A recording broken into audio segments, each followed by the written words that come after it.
कि ज़्यादा से ज़्यादा अपने मित्रों को शेयर करें, और अगर आपने अभी तक चैनल को सब्सक्राइब नहीं किया है तो कृपया करके चैनल को सब्सक्राइब जरूर कर ले। तो चलिए शुरू करते हैं। देखें, पहला प्रश्न दिया गया है, लौह अयस्क किस प्रकार का संसाधन है, यानी जो लौह अयस्क है वो किस प्रकार का संसाधन है। तो जो लौह अयस्क है वो अनवीकरण योग्य संसाधन है, यानी एक बार समाप्त होने के बाद हम इनका पुनर्निर्माण नहीं कर सकते। अगला है, ज्वारीय ऊर्जा निम्न में से किस प्रकार का संसाधन है। तो जो ज्वारीय ऊर्जा है वो पुनः पूर्ति योग्य संसाधन है, यानी एक बार उपयोग करने के बाद इनकी दोबारा क्या किया जा सकता है, दोबारा इन्हें उत्पन्न किया जा सकता है।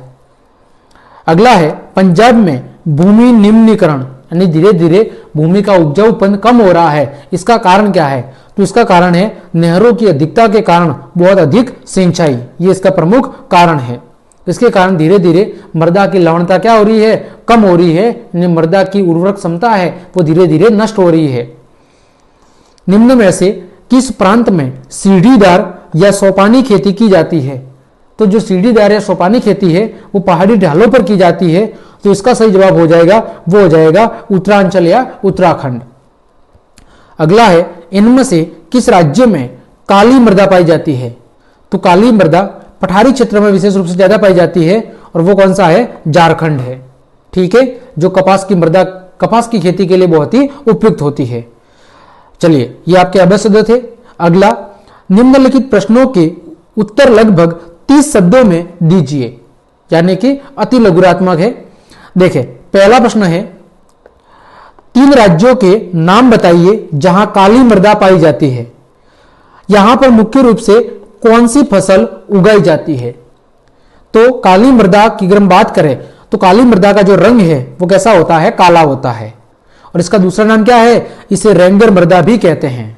क्या कहते हैं, रेंगर मृदा भी कहते हैं। और ये किससे बनी होती है, ये लावाजनक सैलों या चट्टानों से मिलकर बनी होती है। ये मुख्यतः कहां पाई जाती है, ये महाराष्ट्र, सौराष्ट्र, मालवा, मध्य प्रदेश, छत्तीसगढ़ के पठार पर पाई जाती है। और ये कौन सी फसल के लिए उपयुक्त होती है, तो ये मृदा कपास की खेती के लिए क्या होती है, उपयुक्त होती है। क से काली, क से कपास, याद रह जाएगा। ठीक है, और इसी कारण इसे काली कपास मृदा के नाम से भी जाना जाता है। चलिए आगे बढ़ते हैं। पूर्वी तट के नदी डेल्टाओं पर, जो हमारा पूर्वी तट है उस पूर्वी तट के नदी डेल्टाओं पर किस प्रकार की मृदा पाई जाती है। इस प्रकार की मृदा की 3 प्रमुख विशेषता बताओ। तो जो पूर्वी तट का जो नदी डेल्टाई प्रदेश होता है, डेल्टाई का मतलब है कि नदियां अपने समुद्र में गिरने से पहले, ठीक है, यानी विलय होने से पहले छोटी छोटी कई धाराओं में बढ़ जाती है। तो इस दौरान उनके बीच में जो खाली जगह रह जाती है उसको क्या कहते हैं, डेल्टा कहते हैं। ठीक है, तो उन डेल्टाओं पर कौन सी मृदा पाई जाती है, उन डेल्टाओं पर जलोढ़ मृदा पाई जाती है। और जलोढ़ मृदा की 3 विशेषता क्या है, यह मृदा हिमालय की 3 महत्वपूर्ण नदी तंत्रों सिंधु, गंगा, ब्रह्मपुत्र नदियों के द्वारा लाए गए निक्षेपों से बंधी है। किससे मिलकर बनी है, हिमालय की जो 3 प्रमुख नदियां हैं सिंधु, गंगा और ब्रह्मपुत्र, उन तीनों नदियों के द्वारा लाए गए निक्षेपों से जलोढ़ मृदा का निर्माण हुआ है। जलोढ़ मृदा में रेत, सिल्ट और मृत्तिका के विभिन्न अनुपात पाए जाते हैं। जैसे जैसे हम नदी के मुहाने से घाटी की ओर ऊपर बढ़ते हैं तो मृदा के कणों का आकार क्या हो जाता है, बढ़ता जाता है। जब भाबर की ओर पहुंचते हैं, बिल्कुल तराई वाला प्रदेश, तो वहां पर कणों का आकार क्या होता है, बहुत बड़ा बड़ा होता है। और इसी कारण से नदियां उन क्षेत्रों में क्या हो जाती है, विलुप्त हो जाती है। अगला, जलोढ़ मृदा बहुत ही क्या होती है, उपजाऊ होती है। अधिकतर जलोढ़ मृदा पोटास, फास्फोरस और कैसी होती है, चूना युक्त होती है, जो गन्ने, चावल, गेहूं और अन्य अनाजों और दलहन की फसलों के लिए क्या बनाती है, उपयुक्त बनाती है। उस मृदा को क्या बनाती है, उपयुक्त बनाती है, क्योंकि उसमें पोटास, फास्फोरस और चूना युक्त पदार्थों की अधिकता होती है, जो इस मिट्टी को विभिन्न प्रकार की फसलों के लिए उपयुक्त बनाते हैं। और अधिक उपजाऊपन के कारण जलोढ़ मृदा वाले क्षेत्रों में बहुत गहन क्या की जाती है, कृषि की जाती है। जैसे बात करें हम तो भारत का जो उत्तरी मैदान है वो उत्तरी मैदान जलोढ़ मृदा से बना हुआ है, और इसी कारण उसे क्या कहा जाता है, कृषि प्रदेश भी कहा जाता है। ठीक है, अगला प्रश्न है, पहाड़ी क्षेत्रों में मृदा अपरदन की रोकथाम के लिए क्या कदम उठाने चाहिए? तो मृदा के कटाव और उसके बहाव की प्रक्रिया को क्या कहा जाता है? मृदा अपरदन कहा जाता है। जब नदियां पहाड़ी क्षेत्र या ढलान वाले क्षेत्र से बहती है तो अपने साथ बहुत सारी मृदा को लेकर बहती है। इससे क्या होता है? मृदा का कटाव होता है और उसके कारण उसका क्या होता है? अपरदन होता है। मृदा धीरे धीरे उस स्थान से नष्ट होती जाती है। इसे क्या कहते हैं? मृदा अपरदन कहते हैं। अब इसमें मानवीय कारण भी जिम्मेदार है और साथ ही साथ प्राकृतिक कारण भी जिम्मेदार है। तो पहाड़ी क्षेत्र में अगर हमें मृदा अपरदन को रोकना है तो ये नीचे कुछ दिए गए उपाय हैं। इन उपायों की मदद से हम मृदा अपरदन को कुछ हद तक रोक सकते हैं।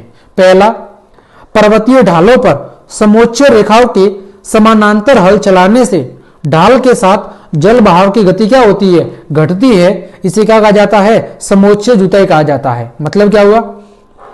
जैसे ऊपर से ये पानी आ रहा है तो हम यहां पर जो खेत है उनको ऐसे जोते ताकि क्या होगा? इसके बीच में बाधा उत्पन्न होगी और अचानक धीरे धीरे जो पानी का बहाव है वो क्या होगा? कम हो जाएगा। धीरे धीरे बहाव क्या होता जाएगा? कम होता जाएगा। और इस कारण से अगर हम यहाँ पर ऐसे खेती अगर ऐसे बोएंगे खेती वगैरह या पेड़ पौधे तो क्या होगा? पानी उनसे टकराएगा और मृदा का जो अपरदन या कटाव है वो क्या होगा? पहले की तुलना में कम होगा। दूसरा, पर्वतीय ढालों पर सीढ़ीदार खेत बनाकर अवनालिका अपरदन को हम क्या कर सकते हैं? रोक सकते हैं। वही बात है कि यहां पर पहले हम खेतों को ऐसे जोता है तो उसे कहते हैं समोच्च जुताई। अब की बार हम जैसे यहाँ पर एक खेत जोते हैं, यहाँ पर हम ऐसे सीढ़ी नुमा संरचना बना दे और उस पर खेती कर दे, ठीक है?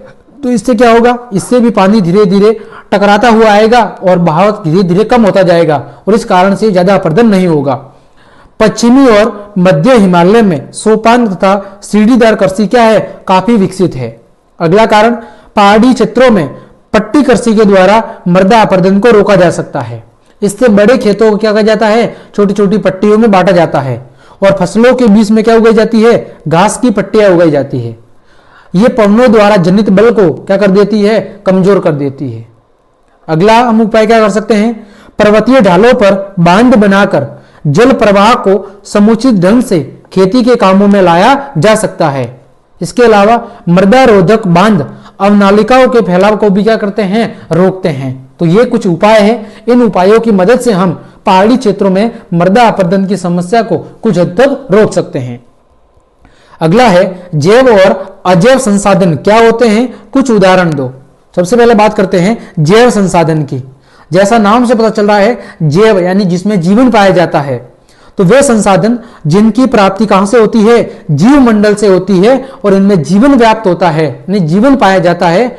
ऐसे संसाधनों को क्या कहते हैं? जैव संसाधन।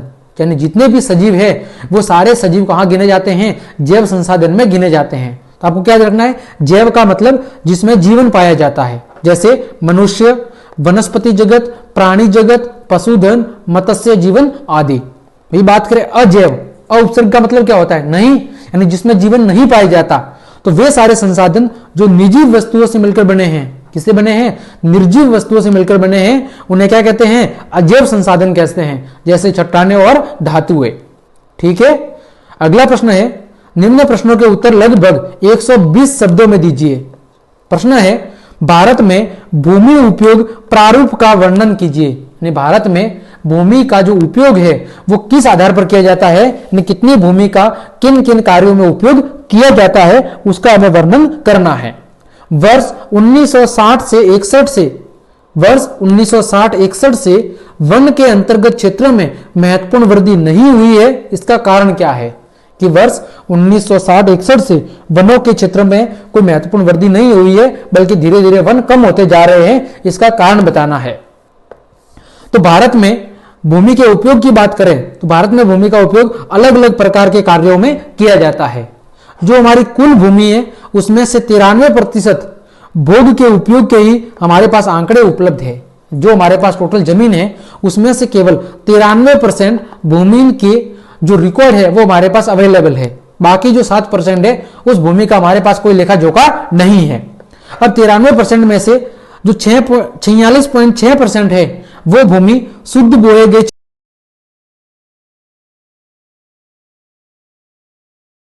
6% है वो भूमि शुद्ध बोए गए क्षेत्र के अंतर्गत आती है। कितनी? 46.6% भूमि पर क्या होती है? शुद्ध रूप से कृषि होती है। ठीक है। फिर 22.5% भूमि पर क्या है? वन है। 13.8% भूमि बंजर और कृषि अयोग्य है और 7.7% भूमि कैसी है? परती भूमि है। फिर 4.8% भूमि चारागाह और बागानों के रूप में है और 4.6% भूमि क्या है? बिल्कुल ही बंजर भूमि है। तो ये भूमि का क्या हो गया? भूमि उपयोग का प्रारूप हो गया कि हमारी अलग अलग भूमि का कितना हिस्सा अलग अलग कार्यों में लगा हुआ है। अब बात करते हैं कि वर्ष 1960-61 से वनों के क्षेत्र में महत्वपूर्ण वृद्धि क्यों नहीं हुई है। तो वर्ष 1960-61 से वन के अंतर्गत क्षेत्र में कोई महत्वपूर्ण वृद्धि नहीं हुई है। ठीक है, वृद्धि महत्वपूर्ण वृद्धि तो नहीं हुई है, लेकिन थोड़ी बहुत वृद्धि हुई है, किंतु ये वृद्धि क्या है? बहुत ही मामूली है, न के बराबर है। राष्ट्रीय वन नीति 1952 के अनुसार यह तय किया गया है कि भारत में कम से कम कितने भूमि पर? 33% भूमि पर वन होना जरूरी है। किंतु भारत में बढ़ती हुई जनसंख्या, अधिक औद्योगिकरण के कारण निरंतर वनों के कटाव से वन भूमि में ज्यादा वृद्धि नहीं हो पाई है। ठीक है। लगातार भू उपयोग के कारण भू संसाधनों का क्या हो रहा है? निम्नीकरण हो रहा है, उनका ह्रास हो रहा है, धीरे धीरे उनमें कमी हो रही है। अधिक वन पर्यावरण को क्या करते हैं? संतुलित करते हैं, मृदा अपरदन को रोकते हैं और भूमि को निम्नीकरण से बचाते हैं। इसीलिए ज्यादा से ज्यादा वृक्ष लगाकर वनों के प्रतिशत को बढ़ाना क्या है? बहुत ही जरूरी है। तभी हमारा जीवन संभव होगा, अन्यथा धीरे धीरे हमारे जीवन का अंत होना भी निश्चित है। ठीक है। तो इस प्रकार हमने आपके अध्याय 1 के जितने भी प्रश्न दिए गए थे उन सभी अभ्यास प्रश्नों को अच्छे से सॉल्व कर लिया है। उम्मीद करता हूं सारे प्रश्न आपको अच्छे समझ में आए होंगे। तो क्लास कैसे लगी आप मुझे कमेंट करके जरूर बताएं और अगर क्लास पसंद आई है तो फिर लाइक, कमेंट, शेयर और सब्सक्राइब जरूर कर दें। धन्यवाद।